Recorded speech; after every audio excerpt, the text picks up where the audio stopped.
కరీంనగర్ జిల్లా జమ్మికుంట వ్యవసాయ మార్కెట్లో పత్తి కొనుగోళ్లలో వ్యాపారుల మోసాన్ని పోలీసులు బయటపెట్టారు. జమ్మికుంట సీఐ శ్రీనివాస్ ఆకస్మిక తనిఖీలు చేశారు. పత్తిలో తేమ చూసే మ్యాషర్ మిషన్ తేడాగా చూపెట్టడాన్ని పోలీసులు కనిపెట్టారు.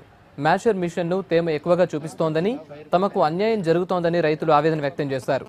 మంత్రి ఈటెల రాజేంద్ర ఆదేశాలను కూడా సీసీఐ అధికారులు పట్టించుకోవట్లేదని మండిపడ్డారు. మ్యాచర్ మిషన్లను సీఐ శ్రీనివాస్ స్వాధీనం చేసుకున్నారు.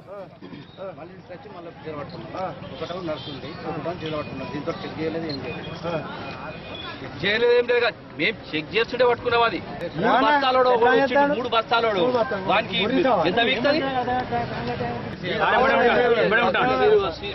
మేము పడతానని చెప్తున్నారు. నేను చూడలేదు సార్, నేను చూడలేదు. చెకింగ్ లో తీసుకున్నాడు పెట్టినప్పుడు ఛార్జింగ్ పెట్టుంటే సార్ తీసే వాళ్ళు ఏం చేసిందంటే మొత్తం మీద వాళ్ళు దొంగ మిషన్లు తెచ్చి దొంగ మిషన్లతోటి రవాణా చేసుకుంటా ఆంధ్రలో తెలంగాణలో కలిపి మొత్తం మిషన్లు పెట్టుకుంటా 4 పక్కల గుచ్చుకుంటా చేసుకుంటా పని చేస్తుంటారు వాళ్ళు. అయితే ఆ మిషన్లలో తేడాలు ఉన్నాయి. మొత్తం 5 జూన్తో కూడా 0 కూడా 20 చూపిస్తుంది, తోడి చూపిస్తాను.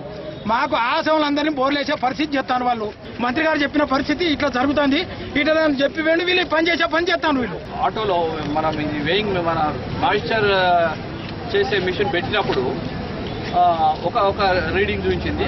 అదే పక్కన ఇంకో మాయిశ్చర్ పెట్టయితే ఇది ఉదాహరణకు ఇది 10 చూపించినట్టయితే 15 పాయింట్ చిల్లర చూపిస్తున్నారు అన్నమాట.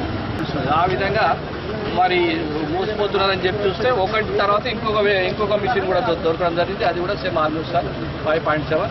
ఈ విధంగా రైతులు మోసం పోతున్నారనేటువంటిది ఒకటి మేము ఐడెంటిఫై చేసాం. ఇది గౌరవ మన మంత్రివర్యులకు కూడా తెలియపరిచాం. వారు కూడా దాని మీద చాలా సీరియస్గా స్పందించి రైతులను మోసం చేసి ఎట్టి వ్యక్తులను కూడా స్టే చేయొద్దని చెప్పి వారు హెచ్చరించడం జరిగింది. ఈ మిషన్ ఎవరిది అనేది ఇంకా దర్యాప్తులో ఇప్పుడు మేము చేయాల్సి ఉంటుంది.